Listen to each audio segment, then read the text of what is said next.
रांते Christo से त्रेलुआ ताला म ये सुनकर लड़का भी मजबूर था। आखिर उसे नाव चलानी ही नहीं आती थी। जल्द ही तीनों लोग क्रिस्टोफर आइलैंड पहुंच गए। असल में ये आदमी यहाँ आया था काउंट के खजाने की तलाश में। उसने बहाना बनाया कि वो शिकार पर जा रहा है, लेकिन असल में वो इलाके का नक्शा देखने आया था। जब वो पहाड़ की चोटी पर पहुंचा तो उसने उस पादरी का दिया हुआ नक्शा निकाला, लेकिन जितना भी देखा जगह सही नहीं लग रही थी। साफ था कि खजाना इतना आसानी से मिलने वाला नहीं था। वो बार बार जगह बदलता, लेकिन हर बार जाकर वहीं खाई के किनारे पहुंच जाता। तभी पीछे से वो लड़का आ गया और बोला, चलो अब आगे बढ़ते हैं, मौसम साफ है। आदमी को मजबूरन अभी खजाना ढूंढने का इरादा छोड़ना पड़ा। नाव पर लौटते वक्त उसने एक बार फिर ऊपर देखा। वही दो बड़ी चट्टानें, चट्टानों के नीचे जैसे कोई दरवाजा हो। उसने उस जगह को याद कर लिया। वापस आकर सबने पहले पेट भरकर खाना खाया और फिर आगे की यात्रा शुरू कर दी। लेकिन रात होते ही आदमी बेचैन हो गया। उसे यकीन था कि उन चट्टानों के नीचे कुछ छुपा हुआ है। वो तुरंत नाव लेकर फिर से लौट आया। काफी खोजबीन के बाद उसे सच में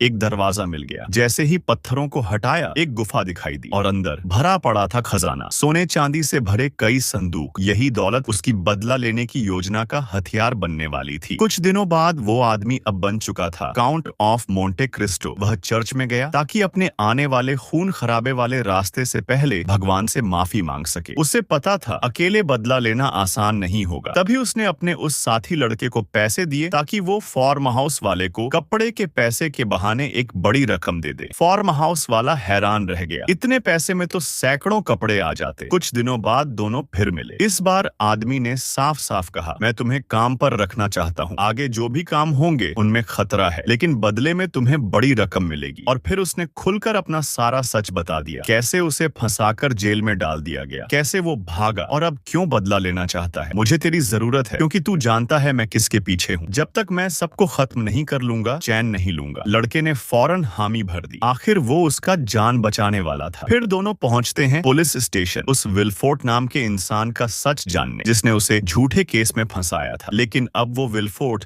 एक बड़ा अधिकारी बन चुका था, पेरिस का शाही वकील। ये सुनकर उसके अंदर का गुस्सा फूट पड़ा। सालों जेल में सड़ने वाला वो, और ये आराम से ऐश कर रहा है। लेकिन उसे सच जानना था तो रिस्क लेकर पुलिस स्टेशन पहुंचा। वो वहां पेरिस न्यूज़पेपर का रिपोर्टर बनकर गया और बोला कि एक राजनीतिक कैदी पर रिपोर्ट लिखनी है। नाम था एडमंड डैंटेस। उसने कहा बिना ट्रायल उसे जेल में डाल दिया गया तो उसका फाइल देखना चाहता हूँ। लेकिन कर्मचारी ने मना कर दिया, ये गोपनीय है। तभी उसने विलफोर्ट का नाम लिया। सुनते ही कर्मचारी घबरा गया। ओह, आप विलफोर्ट साहब के आदमी हैं, और तुरंत फाइल दे दी। जैसे ही फाइल मिली अंदर से एक गुमनाम शिकायत पत्र निकला। बस वही थी उसकी बर्बादी की वजह। चिट्ठी पर नाम नहीं था, बस लिखा था काड्रुस शराब खाना। वो दंग रह गया। इस शराब खाने वाले का उससे क्या लेना देना? क्यों उसने ये शिकायत लिखी? अगले दिन वो उस शराब खाने पहुंचा, लेकिन अब शराब खाना बिक चुका था। मालिक कहीं और चला गया था। पता चला अब वो एक छोटा होटल चलाता है। दोनों वहां पहुंचे। अब आदमी का चेहरा बहुत बदल चुका था। होटल मालिक उसे पहचान नहीं पाया। तभी उसने वो पुरानी शिकायत की चिट्ठी उसके सामने रख दी। मालिक को कोई हैरानी नहीं हुई जब तक उसने अपना नाम नहीं बताया, एडमंड डैंटेस। ये सुनते ही होटल वाला कांप उठा। मुझे मत मारो, मैंने मजबूरी में चिट्ठी पहुंचाई थी, लिखी किसी और ने थी। अब सच उगलवाने का वक्त था। अगर तुमने सच नहीं बताया मैं मार दूंगा। बता दो वरना वैसे भी मरना है। आखिर में सच सामने आ गया। चिट्ठी लिखने वाले थे गेरार और फर्नांद। गेरार उससे जलता था क्योंकि वो जहाज का कप्तान बन गया था। लेकिन फर्नांद, वो क्यों? अब जो राज खुला वो दिल तोड़ देने वाला था। फर्नांद ने एडमंड की बीवी मर्सिडीज से शादी कर ली थी। अब दोनों पेरिस में ऐश कर रहे थे। ये सुनकर एडमंड की दुनिया उजड़ गई। जिस औरत से वो बेइंतहा प्यार करता था वही उसे धोखा दे गई। उसने फिर होटल मालिक से सुना उसके पिता की मौत हो चुकी थी और उसकी कब्र भी उसी होटल वाले ने बनवाई थी। सबने उसे मरा हुआ मान लिया था, जबकि वो बस जेल में था। अब उसका गुस्सा खून बन चुका था। उसने होटल वाले से कहा, अब तू मेरी टीम का हिस्सा बनेगा। तूने मुझे धोखा दिया, अब मौका है उसे सही करने का। होटल वाला भी तैयार हो गया। वो भी अब सही करना चाहता था। अब उसके तीन दुश्मन थे। गेरार, जो अब बैंक का मालिक बन चुका था। फर्नांद, जो राजनीति में था और पिछले साल ही काउंट का टाइटल पा चुका था। और तीसरा वही विलफोर्ट, जिसने बिना सुनवाई उसे जेल भिजवा दिया था। अब से एडमंड डैंटेस का नाम खत्म। अब वो बस एक ही पहचान रखता था, काउंट ऑफ मोंटे क्रिस्टो, जिसका एक ही मकसद था, बदला।